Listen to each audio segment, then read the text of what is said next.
What's up, independent insurance agents? Are you finally fed up with the massive amounts of time, money, resources being allocated to customer service within your agency? Is this causing your agency growth and revenue to become stagnant or even decline? The answer to this frustration is GloveBox, the premier mobile and web self-servicing solution made by successful independent insurance agents just like us, specifically for independent insurance agencies. Guys, this is the only platform with direct carrier connections. GloveBox gives your clients the power to engage within their writing carriers and you, their agency, in a single, easy-to-use platform. Mention the Insurance Guys podcast and get 20% off of your monthly subscription for life, guys, for life. This isn't an intro deal. This is for life. Schedule your demo with GloveBox today. Thanks.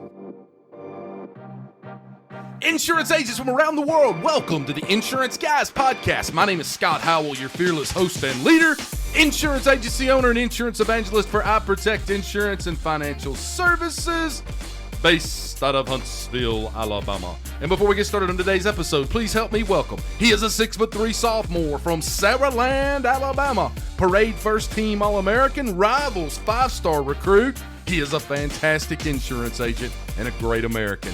Ladies and gentlemen, please put your hands together and welcome the incomparable Mr. Bradley Flowers. How are you, Bradley? Great, Scott. How are you today? Best I have ever been. I'm in the land of the free, home of the brave, Mobile, Alabama, where every single human being is taking their 2-story old Mobile home and turning it into an Airbnb for all of us to enjoy. And that is where I'm staying this week, Mr. Bradley Flowers. It's happening. I think my house was built in 1685, and they have turned the whole thing into a Airbnb. So it's also hard as crap to insure Airbnbs down here, so I'm really excited about all of that. So, guys, I got a hilarious story for you. I called Bradley at 8:30 this morning. Bradley, I'm right down the street from the podcast studio. Can you pick me up? He goes, man, that's not a problem. I'll be there in just a few minutes. He was at his office already. And so as he's coming to pick me up, I go outside and I'm thinking, man, you know, he's got that new Tesla and he loves that car more than he loves me. And the driveway on this little street that we're on called Ann Street is kind of high. It's a short driveway, but it's really high. And I thought, man, he's going to turn left into this driveway, and it's just going to scratch the shit out of the bottom of that Tesla. About that time, I turn around. Bradley has stopped, dead-ass stop in the middle of the road in front of my house with, like, literally, correct me if I'm wrong, 7 cars behind him. And I have to walk across the street, almost get hit by cars, to get into his Tesla, and I get in, and I was like, man, I was worried about that little driveway, and he goes, yeah, I saw it. I didn't want to pull into that. So he literally just stopped his shit in front of my house because he knew he was going to scrape the bottom of that Tesla, and he was having no part of that. Really? I just didn't want you to have to walk, because if I went the other place I could park, you would have had to walk. So I was like, well played. I thought about that too, Bradley. But I've always been the guy who curbed his own rims and stuff, and just really drove vehicles hard. And ever since I got that car, I'm like, the most vigilant. We ain't pulling in that I'm driveway. the guy that parks at the end of the parking lot, the back of the parking lot at the grocery store, not near anybody. Daddy, why we got to walk 2 miles to go to Walmart? We don't. The car will come get us at the front door. Boom. Mic drop right there, folks. Mic drop. Guys, we got a great podcast for you today. We've got a great American on the show with us. I'm excited to be here. And as I always like to say, rewards come from action, not discussion. And guys, I got a special guest for you today, and I want to go ahead and give him the introduction that he has always deserved. He's originally from Burbank, California, and he currently resides in Denver, Colorado. He is married to the beautiful Cassandra, and they have 2 beautiful daughters, Vivian and Scarlett. He is a graduate of the University of Colorado in Boulder, and he is currently the co-founder and COO of our favorite mobile app, GloveBox. Ladies and gentlemen, it is my profound honor today to introduce to you first-time guest on the IGP, Mr. Sean Mulhern. How are you, Sean? Doing great, guys. Thanks for having me. Thank you for being here today. We have got a lot to talk about. I am fired up about having you on the show today. I know Bradley is as well. Before we get started, climb in my DeLorean and lets you and I go back in time and talk to our audience about how you got into the insurance industry, which I am wildly excited to hear, and bring us up to today. Cool. It definitely goes back a while. I got out of college. I was actually going to be a dentist. I kind of, honestly, going through school was of the mindset that nobody likes their job, so you might as well make as much money as possible. I was smart enough to do some science classes. I figured let's go the dental route. They seem to make good money. And I got out of school right as the economy was tanking during that first, 07, 08 kind of time period, and wasn't motivated, wasn't excited to go to dental school. Decided while I'm bouncy, I'm going to move up to Vail, Colorado, and get the ski bum, out of me. So snowboarded for a few years, worked an overnight job. So I got to literally ski 7 days a week. Kid you not, in that interview, it was an overnight job at a hotel. The guy interviewing me goes, honestly, you could probably sleep a couple hours a night. No one would even know. And I was like, this is the job for me. And I went in and basically had my laptop open, books out every night. It was basically my kind of MBA, my personal one, to figure out what do I want to do in this world? What do I want to do in life? And it all came down to I want to be able to work from a computer, pick up a phone, work anywhere I want to work. And then my wife and I, now wife, we were dating at that time.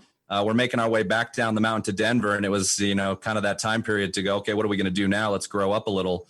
And Ryan and Andy, were just joining the agency that we were doing our running and gunning at. And they said, hey, we're coming in. We're going to be expanding this shop. Do you want to maybe, come talk about it? And I kind of thought, I don't know if I want to wear a red sweater and khakis every day. That's kind of what I thought insurance was. And they introduced me to the independent model, and they said, hey, it's, here's what it is. You got multiple carriers, multiple options. Here's how we do things. Here's what we're thinking. And again, going back to wanting to work from a computer, you also learn if you're trying to make an income, is there anything better than residual, right. Getting those renewals, something that you sell at once and make the money. So I said, all right, let's give this a shot, and ended up jumping in. It was a very tough jump in because to do it, my wife and I were engaged at the time. We had to basically commit to going and living with my parents in their unfinished basement to make it happen. Because as you guys know, when you get in, that first year is not about making money. Right. It's about getting those relationships, putting in the groundwork, pounding the pavement. And but it was like, all right, let's take a step backwards to take 2 or 3 forward. And that's what got me in. Ryan, brought me in, and it wasn't the whole let's go call your friends and family. It was, hey, let's go build a referral relationship setup so that the leads start funneling in. And from there, I drank the Kool-Aid, followed the script, tweaked it after about 3, 4, 5 months to kind of fit my own personality, how I ran things, how I did things, my own operations, because we definitely sell and market a little bit differently. And then from there, a year in, I kind of thought, where are these leads coming from? This is crazy, and then after about a year and a half, it was, the leads were overflowing. You're not getting to the leads that are coming in. So hired an assistant. About 2-3 months after that, hired a second. Started looking at hiring the third.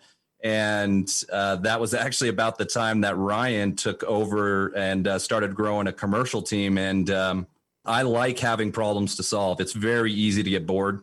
In my head, you can only look at so many home and auto policies. I know. And I saw commercial. I was like, all right, this is different. Let's go for it. And so I kind of kept that team on autopilot, funneled all my leads into them, and then jumped into commercial. And then, your Scott, your DeLorean reference, going from personal to commercial is like taking the DeLorean back in time even further, with how all the systems and processes are. And did that for a couple of years, and that was my step into insurance.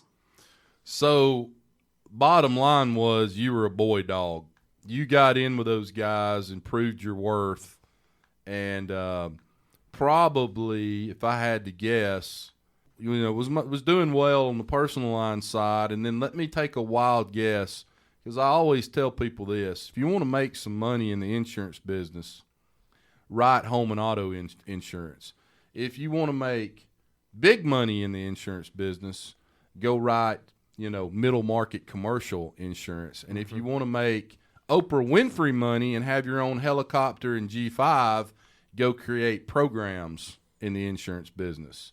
But I'm guessing knowing you and how well you communicate with people and just your overall acumen and critical thinking skills, you probably got into that commercial stuff and just absolutely crushed it.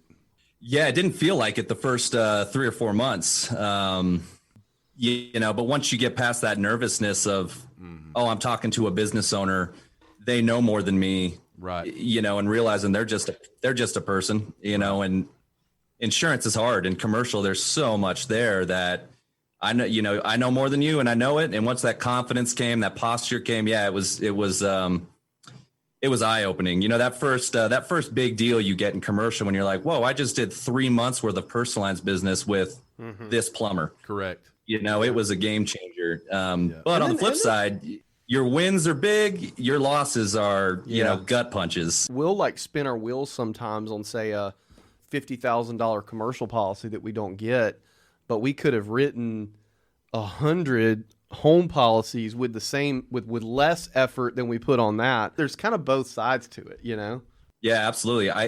We got a lot of our leads on the personal line side from lenders. That was our niche. And I would always tell the lender, you lose a deal, it's a lot bigger deal to you. When I lose out on a home, they don't go with me. I'm still going to put food on the table tonight. Sure. But then jumping over to commercial, I distinctly remember this day. It was kind of like right as I was ramping up, a lot of deals were hitting, that marketing was hitting. And I got this one account, and I walked in, I cold called on it, of course, and cruised in, and the lady goes, yeah, let's take a look. We're paying about 180 on our auto. And I was just kind of wrapping my head around, like, what does she mean 180? Not $180. And I was like, oh my God, they're paying $180,000 a year on their auto. Mm-hmm. That's just the auto. So we kind of get through everything. We end up coming through, saving the day. We're saving them $50,000 on just the auto. They end up giving us a look at everything. That day I've got 3 packages out that I'm going to close. So I had about $380,000 in premium that I wake up that morning, as easy as it was like Christmas. I was like, I'm going to close all of these deals because they are, they're all buttoned up. At the end of the day though, all 3 of them, they went another direction. They went with their current broker. They were able to finagle something out. That happens. Right. That happens in commercial where it's just, you don't have it till you have it. But, it was a nice gut punch. I took about 10 minutes to feel sorry for myself. And I was like, all right, on to the next. Right. You get them now or you get them later. But yeah, those highs are high and those lows can be low. Yeah. I would say, it's probably easier to take a policy, home and auto policy, away from an incumbent, especially if that agency is a behemoth, and that it may not even be on their radar, really, right? I mean, they're just like, we've got 6,000 more home and auto policies, so whatever. But boy, you run across a big middle market or large commercial account, and you sometimes forget that there's another Bradley on the other side of that table. Yep. And somebody somewhere has probably let him know that they're on the clock. Mm-hmm. And so I think sometimes we forget that, and I know you and I've had this conversation with some stuff you were going after, and I was like, you better watch out because I know who's on the other side of that table. Well, it's tough. It's tough. I was talking to a buddy a couple weeks ago who was going after a big account, HAB account, and he was going against a rather large agency or in this area, and he knew this. I wasn't telling him anything he didn't know, but I said, man, look, here's what my strategy would be. My strategy would be, hey, in this market, on this was like a couple hundred houses that were all coastal. In this market, they don't have any markets that I don't. Right. We all have the exact same markets for stuff. If we're in the middle of America, yeah, they're going to have access to some very preferred markets, but not here. We're quoting the exact same markets. You're not getting anything there that you're not going to get here from a market standpoint. If you go there, you're going to be maybe in the top 500. Maybe. If you come here, you're going to be in my top 3. I'm going to answer the phone every time you call. There, you're going to be a number on a page. So, and he ended up winning the account. He kind of out big boyed the big boys, right? Basically. Right. But we had one recently, a renewal that we lost that they literally AOR'd all of our work.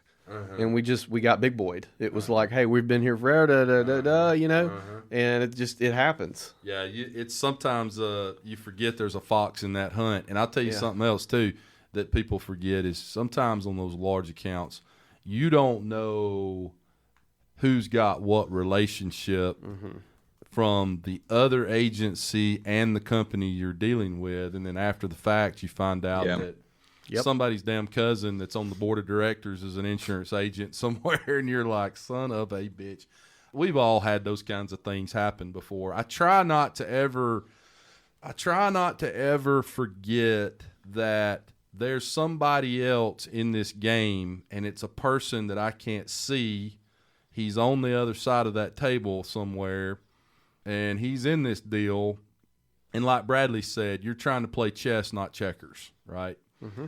And it helps if you do know who that other party is, because then you can come up with a strategy, a chess strategy of how do I need to approach this to maximize my potential for getting this account, and use what some people might perceive as a strength as a weakness. Yep. And that, I will say, with large, big agencies, and Sean, you can speak to this, sometimes that what they might perceive as a strength, and you're the more boutique agency that can provide more personalized attention because this client may be your biggest account, right?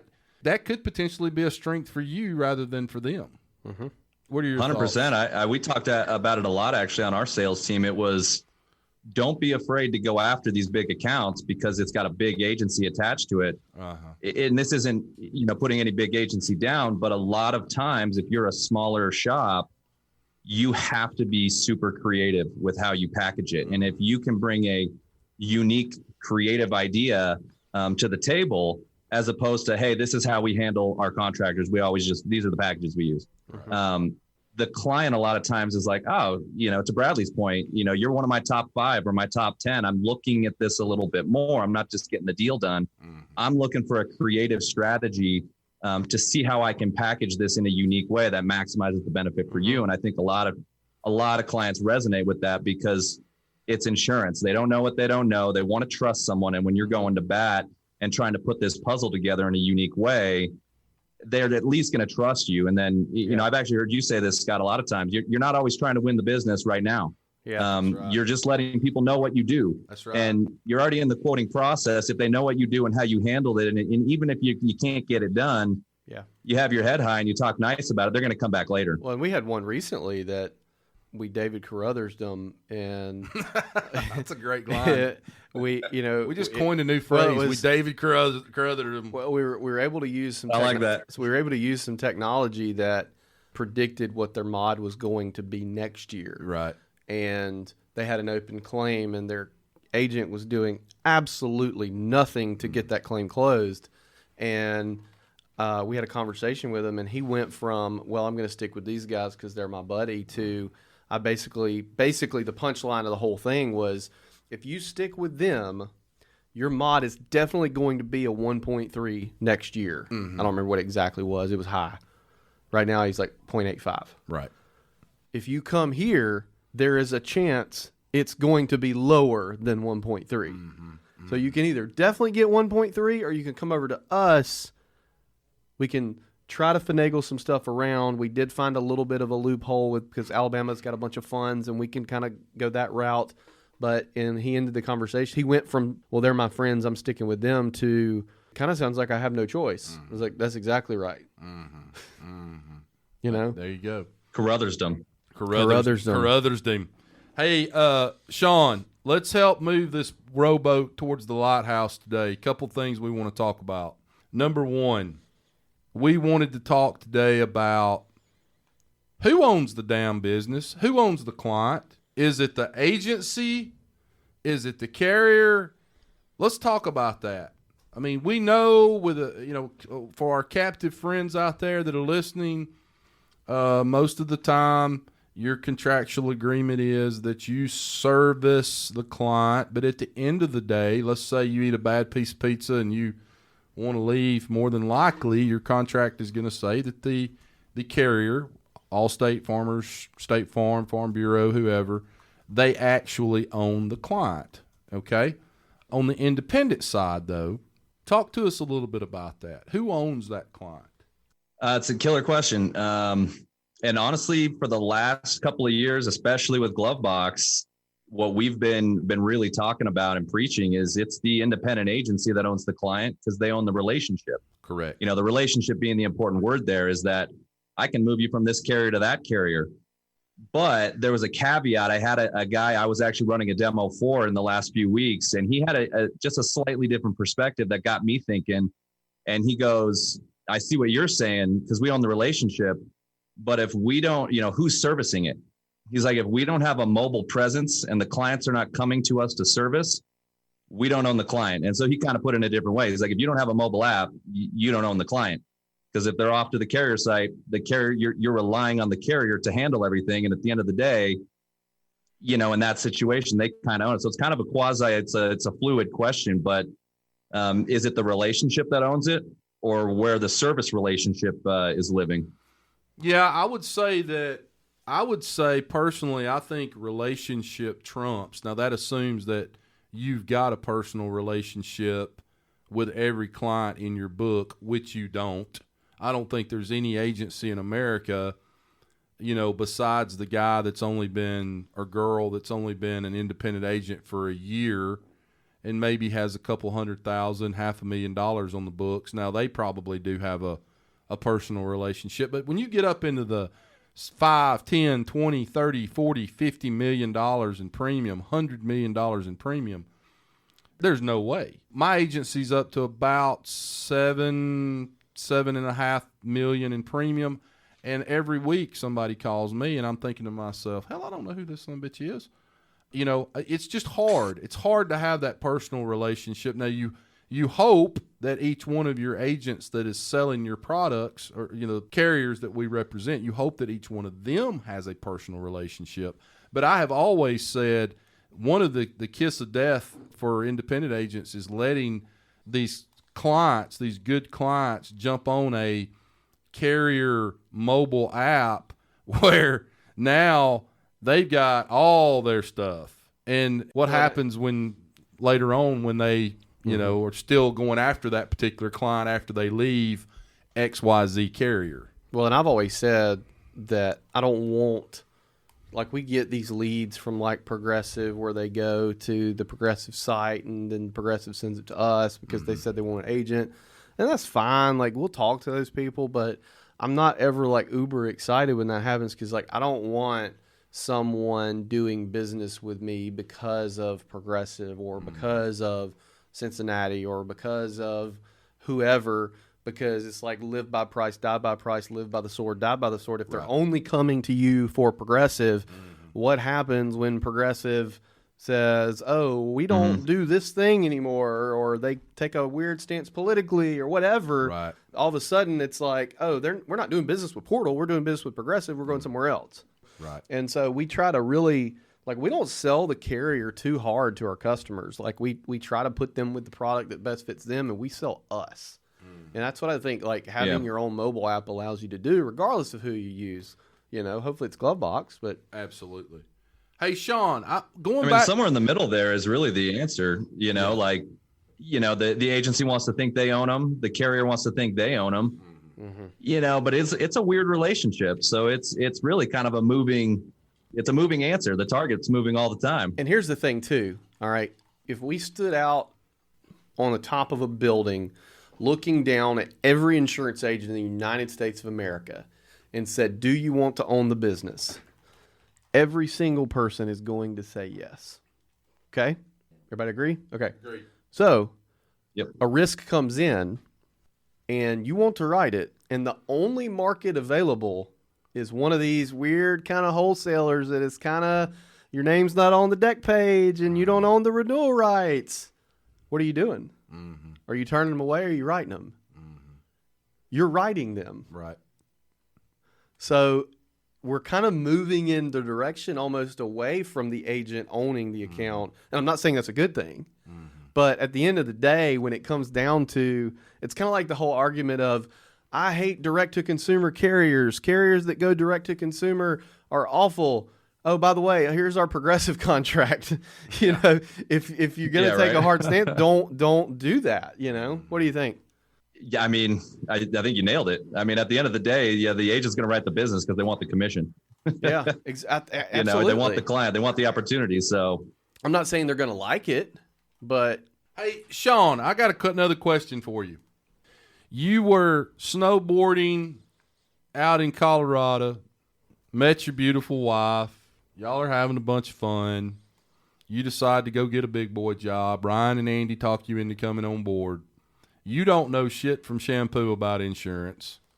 You are a beacon of light for so many agents out there that came from some other industry and got into the insurance business, and you were wildly successful at it. No question. And I can see why.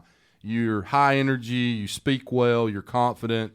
I can see that you would be someone that when you picked up the phone and called somebody, cold call, warm call, whatever, people would think to themselves, I need to talk to this guy. This guy sounds like he's knowledgeable. He's somebody I need to talk to. Give these agents some lessons on things that, looking back on it now, to grow the type of business that you grew with that agency that has now been sold.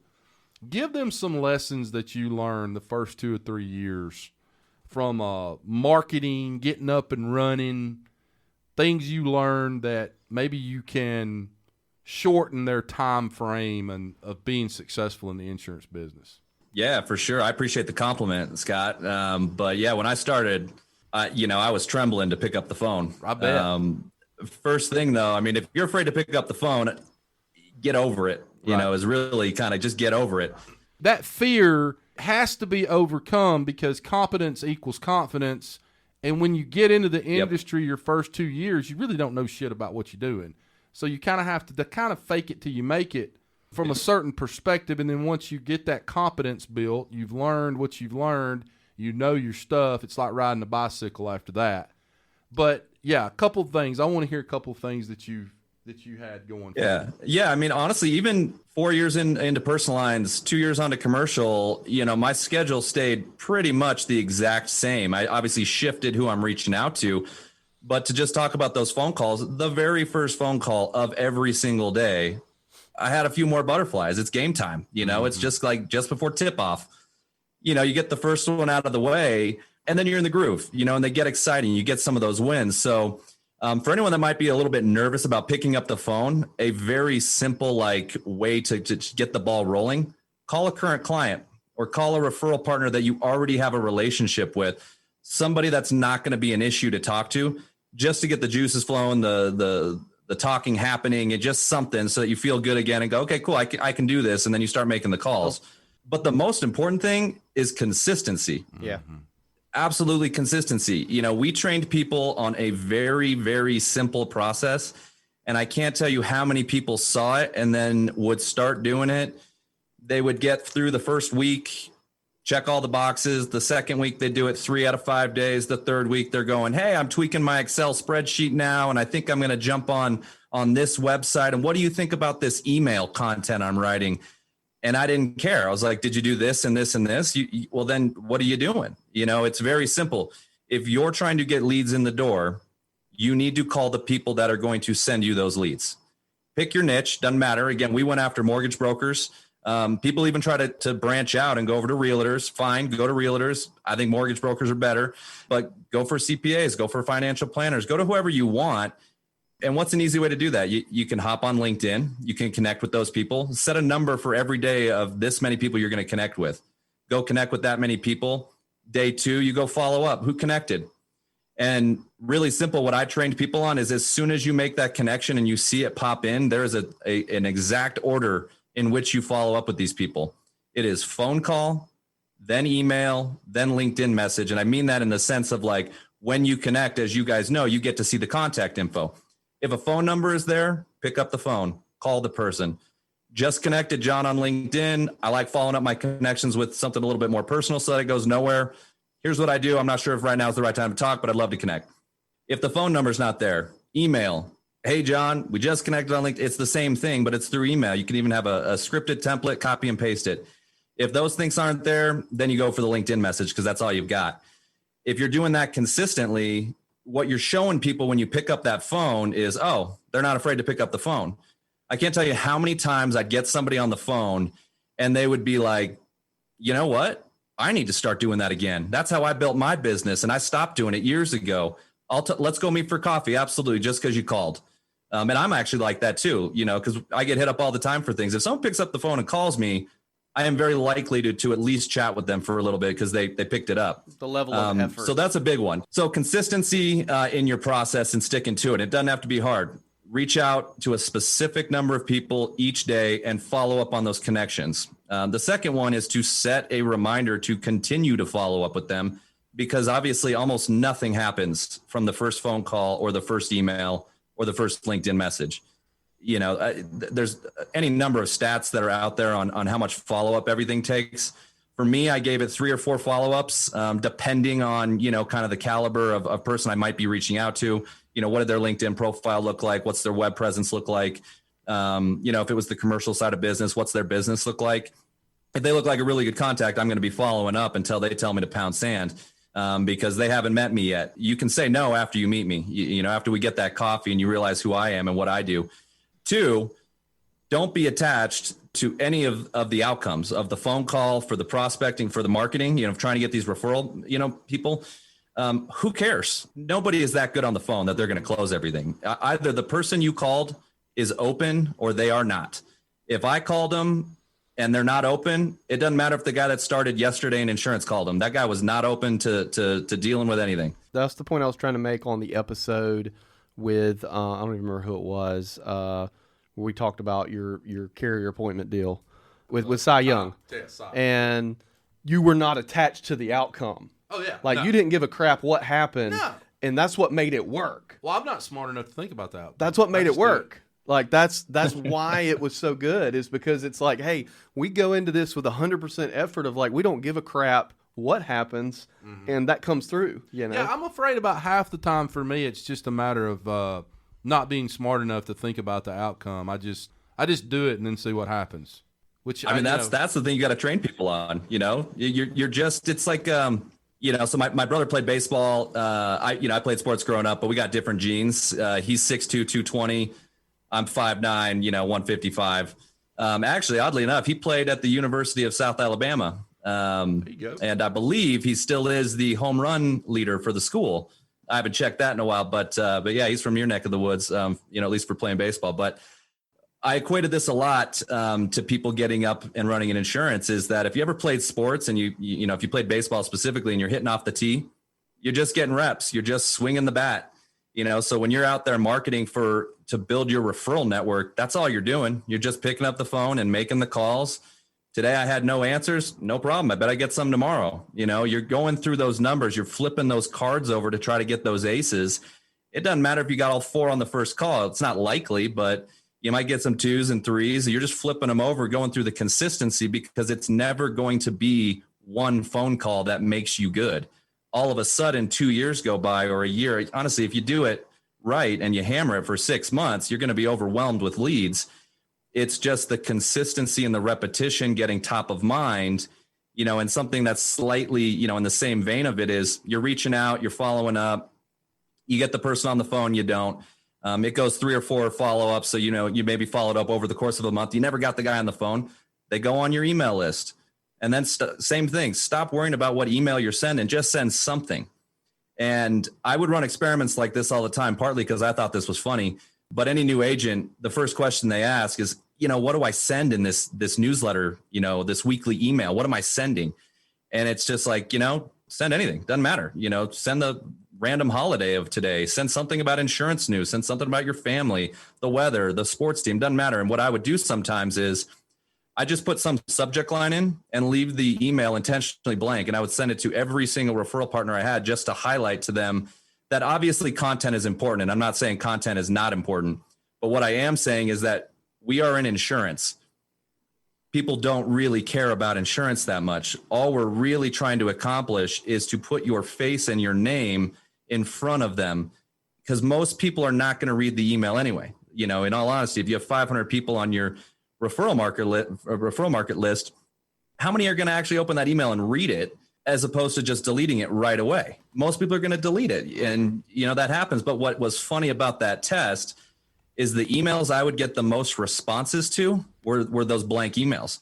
Hey, I didn't get, there was nothing in the body of the email. And so I'd shoot them something back, that I had pre-written, but it just kind of showed that you're occupying the space that is insurance in their head. And you don't know because you haven't called them in 2 months, 3 months, 5 months, 6 months. Maybe you never even talked to this person, but right when that email hit their inbox, they could have had an issue with insurance. And now, oh, that's right. Sean has followed up with me diligently. Yeah, that guy called me 5 times. I never answered the phone.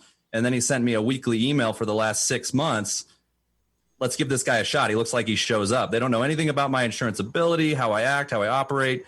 But that says a lot when you follow up, so those two things. And before I ramble, I'll give you guys a second to interject. So let me say this. I'm a firm believer that response rate, callback rate on voicemails, which you get a lot of voicemails nowadays. People hate talking on the phone. They don't want to answer the phone. Hell, my wife won't answer the damn phone. If you call her, if she's the damn president of the United States, she would go to voicemail. She answered my call earlier today. I know, because, she's trying to get here and took her hour and 15 minutes. But anyway, I am a firm believer. I have stats to back this up, okay? When you call someone on a cold call, the callback percentage ratio of the number of people who call you back, here's all you're saying to that person on that voicemail. Hey, Mr. Johnson, this is Scott Howell with I Protect Insurance. Hey, I wanted to talk to you for just a minute about your insurance. If you would, give me a call back. My number is 256-444-2041, and I look forward to speaking with you. Thank you very much. Bye-bye. Now, what I said right there, let me tell you what it's like a dog that smells fear on somebody, which is usually why they bite the shit out of you. What that Mr. Johnson just heard was, I'm confident, I'm sharp as a tack. What was that, about a 10-second voicemail I just left?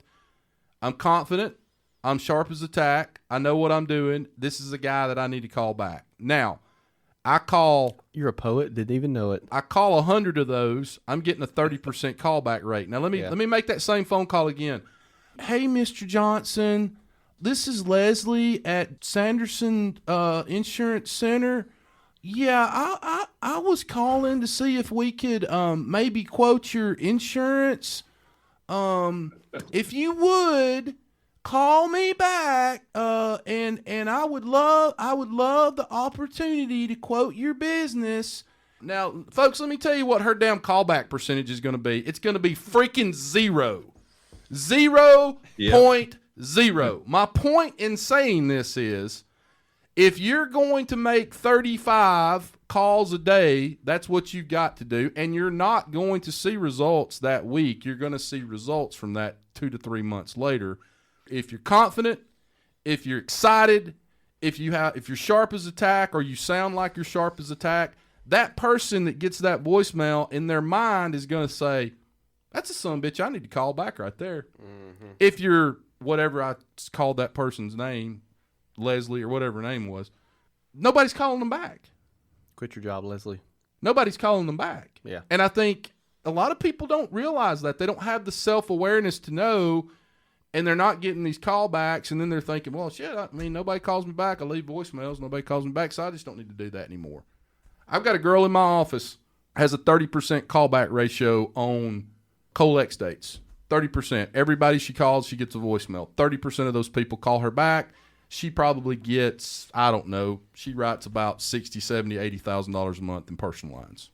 Your thoughts, Sean? Am I right or am I wrong? She's crushing it. Crushing. You hit it on the point. That's actually one of the things that, I would say, in this conversation, it's posture.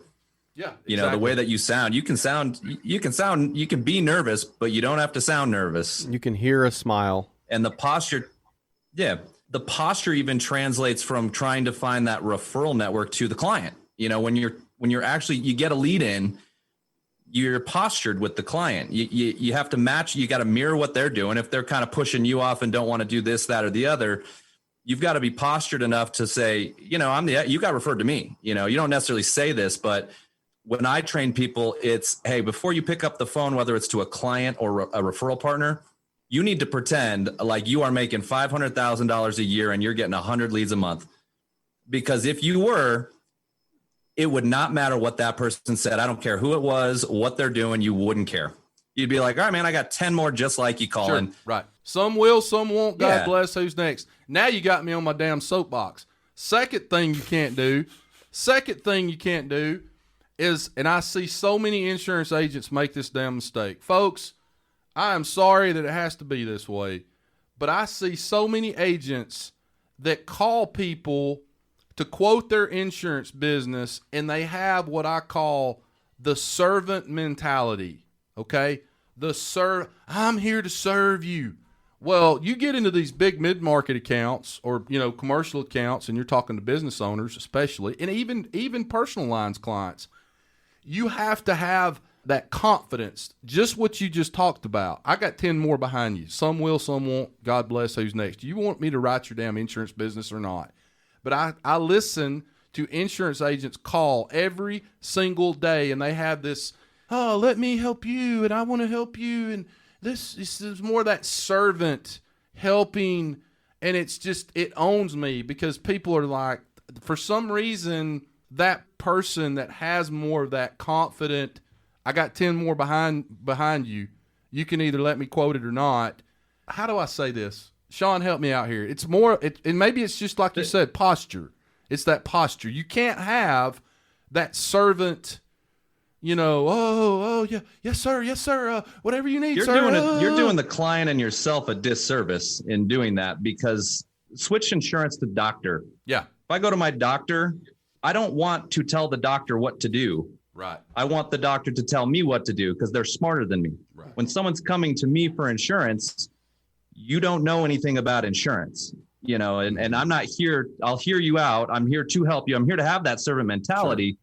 But this is how I do business, and this is my business. I'm going to tell you exactly what needs to be done here.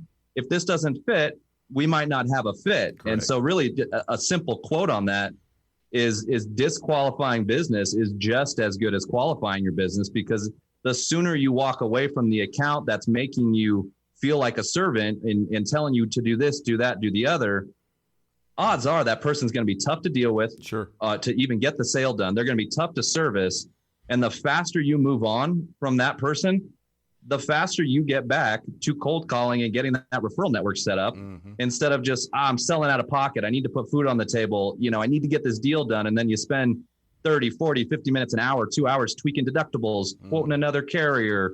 You're not going to get the deal anyway, and then they're going to be out the door in a year and a half, 2 years anyway. So, is it really even worth it? Don't waste the hour, pick up the phone and make 10 more calls, get a new referral partner that's going to send you 5 leads a month. Let's hurry up and get there. Let's hurry up and get you successful and get you rich. Don't worry about those people, and you don't want to work with them anyway. Right. Exactly. I'll tell you, the hardest sumbitch to sell insurance to is a sumbitch that used to sell insurance. Y'all ever done that before? You ever got somebody on the phone and you're talking to them and they're like, well, you just need to know I used to be an agent for Liberty Mutual for 15 years, and I'm like, God, here we go. I'm going to one up that. This is going to be rich. I'm going to give you somebody more difficult.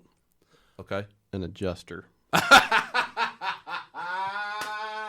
Oh, those are great. Yeah, the I was going to say your parents. Yeah. Particularly, I was going to say your parents. So that's impossible. There's a local company here that's a massive catastrophe adjusting firm. They adjust claims in all 50 states.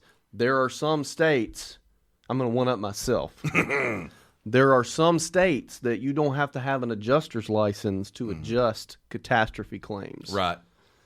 Try selling insurance to a catastrophe adjuster who doesn't have an adjuster's license, who's going to overcompensate right.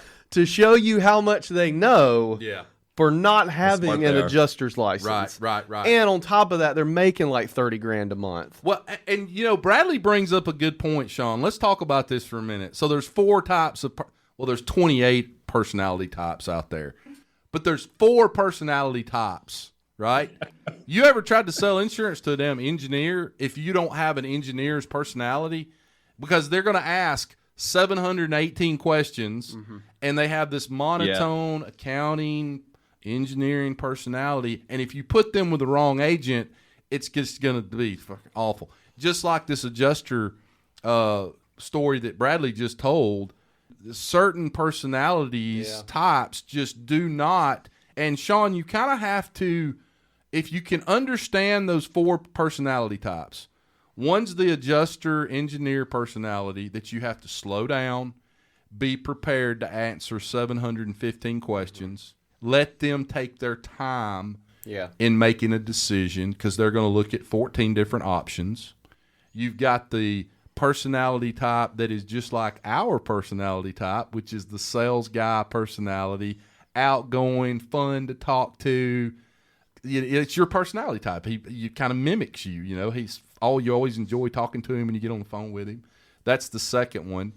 There's 4 different ones, but you kind of have to mold the way you talk to people once you very quickly determine which one of those personality types you're dealing with. Would you agree with that, Sean? Yeah, 100%. Personality types, you know, even like how do they want to be communicated with? Sure. You know, so that first interaction, you know, you're playing the game a little bit of like, who is this person? How are they going to deal with things? Are they going to be tough to deal with? Are they going to be easy to deal with? Mm-hmm. Trying to ask the question and get the answer that's going to eliminate the next 7 or 8 questions. Right. And then even as you said, how do I want to send them their quotes? Mm-hmm. Do they want it in email, super detailed? Mm-hmm. I have a script for that. Of course, you know, just punch in the numbers. It's all bullet pointed. Do I have a script for the one that wants it quick? Yes. Do I have one that says, oh, I'm going to have to shoot a Loom video for this one? Right. This one's don't email. I have to call this person.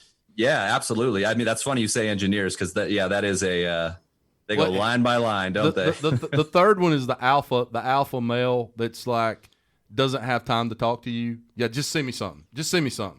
Here's what I want. I want this and I want this and I want this. Correct. My favorite are attorneys.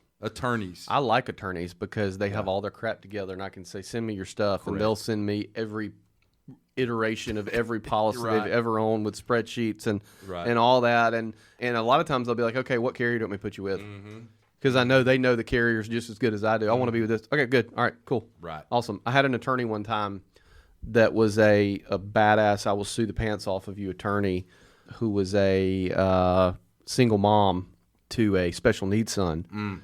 And she was sent over to me from another agent, and I asked her to send me her documents, and she had $5,000 in life insurance, not premium, coverage. And I said, where's the rest of your life insurance at? She's like, I don't have any. Why don't you have life insurance? This was back when I was selling life insurance. I was like, why don't you have life insurance? She's like, I don't really know anything about it. And to be honest with you, I think that a lot of agents were intimidated back in the day, and they would just assume I had my crap together and not talk to me about it. You know? $6,000 in premium later. Wow. She was paying more in premium than she had in death benefit. Sure. In full. Yeah. Wow. Well, you've only got a 33% chance of dealing at any one time with your personality type, but boy, it's fun when you get to, because then you're dealing with you, right? Yeah, you're getting to deal with your personality type, so y'all are like jamming and talking, and it's so much fun when you deal with your personality type. Then you get on the next call, and it's the guy or girl that's completely the opposite of your personality type. And it's just it's hard. You have to learn how to kind of become a little bit of a, what am I trying to say here? Like almost like an actor, you know? It's like, okay, this person's talking slow, and they're asking lots of questions, and I don't have time. Yeah. And it's funny because all the agents... back to that mirroring. Yeah, right, exactly. It's mirroring. Every one of my agents in my office have different personality types. So I can just about tell you when somebody calls in for a quote, who's going to do well with that person and who's not going to do well with that person. We do a lot of that. I was doing an interview with a candidate last night, and they asked me, they said, how do you guys do like rotation, round robin, all that? And I basically said, I've seen the downside of having a round robin deal. I mean, now if somebody's working with a lender or that's different. It goes to them. But for the most part, we make the determination in that moment who is most equipped to handle that client right now. That's who goes. Who's going to get it done? Right. Sean, let's talk a second about... That's an interesting thing to do there. If you had like a quote form and they just answered like what they thought were 2 or 3 fun questions, that'd be an interesting way to funnel your leads to the right sales agent. I've never actually thought of it that way. That's interesting. That's what I'm here for, innovation. Hey, Sean, I got a question for you. Tell me what's going on at GloveBox right now. I want to hear. Oh man, we're starting to just peek over the hill of the development that has been this year, 2021. We've got, depending on I guess when this airs, We have GloveBox HQ just about to be rolled out to the beta agencies, which is what our agencies have been asking for. It's the visibility into what are your clients doing? How do I access them? How do I unsubscribe them from this? How do I set up their GloveBox for them so it's an even better experience when they get in? How do I upload docs in here? That's coming very, very quick. We've got, I don't know if we've actually shared this, but, it's you guys, so we can share it here. We've got the new app being completely redesigned and developed, and the internal screenshots are fantastic. And we're just getting ready to be testing that. And there's some cool functionality that's being built in there that I probably can't share quite yet, but I'm pumped to share it because it is going to completely change how agents are quoting, the front end quoting application process. It is going to completely change how agents and policyholders are engaging and communicating with the agency and even their carrier. We're finally getting to round out the vision of what we had, 3 and 4 years ago when we started talking about it and climbing this mountain. So those are the big things that are coming, development wise. I want to go back to what you said earlier.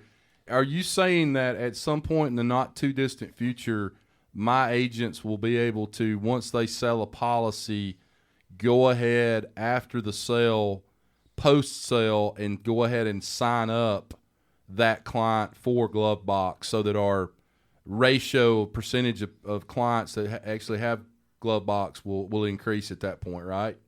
Exactly. Exactly. And actually with some of this, odds are they're going to be a user of yours before they're even a client. Wow. Just because it's going to be the way they're going to want to get you the detail. Sure. So yeah, it's going to be, I think we have a very nice surprise and delight for the client when they come in, when we're referencing their data and they come in and they see, oh, they're my policies. Right. But it's going to be even better when the agency takes the 30 seconds to go put it in. They're going to have the ability to set up the connection to the carrier right away. So they don't even have to do that one step. It's a small step, but again, it's all focused on how do we make this super easy and streamlined for the policyholder, which is just all going to roll back up to the agency owners. Do I have to get permission from the policyholder for existing business I already have on the books, or could I put somebody in charge of, I want you to put every one of our policyholders, sign every one of them up for GloveBox? It's a good question. I'd have to really think through that with the team, just because there's really no way to tell if they've already got a login to that carrier or not. Right. So you really couldn't set it up. You might be able to just say, hey, let's go do it. And if there's no account set up, it would work. And if there was one, it would say, oh, there's already an account set up. So I guess you probably could just put a team on it. It should just error out, because the carrier itself would say, hey, they already have an account. Right. So that's a good question. That's a good use case. I'll have to bring that up to the team here today. I look forward to the time when all of our agents can just put it in their process that once the policy gets sold, bound, then you just go ahead and take them through the GloveBox app, because I think that's probably a step that's been needed to have, because, otherwise you're relying on them to go to the Play Store or the Apple Store and download the app, and they kind of are in charge of doing all that themselves. And it would be nice just to go ahead and knock that out when the policy's sold. Yeah, it's only going to get better, which is the nice thing here is that, we're in our minds, the product it's good.